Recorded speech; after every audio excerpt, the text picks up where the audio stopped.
দেখুন কত বড় আমটা একদম পেকে গেছে, কত সুন্দর দেখুন। প্রায় 1 কেজির কাছাকাছি হবে। এই যে দেখুন আমাদের গাছের আম পাড়া হচ্ছে, জুড়ি বানানো।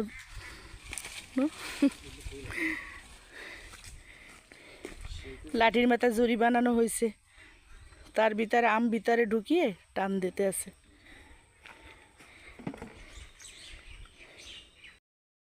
গাইজ দেখুন আমাদের আম সব কলমের আম, এই যে সব কিন্তু কলমের আম।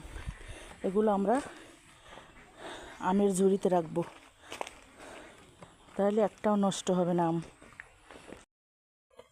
এই যে গাইজ লেয়ারে লেয়ারে আমগুলো রাখতেছি।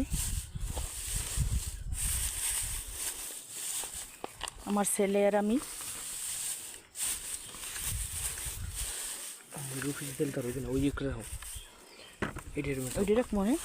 আচ্ছা, এই যে আড্ডা টেরে বড়া হয়ে গেছে, এখন আবার আর একটা ট্রেতে রাখতেছি। আর এই যে পাকাগুলো বেশি বেশি রাখতে আছি। এই যে দেখুন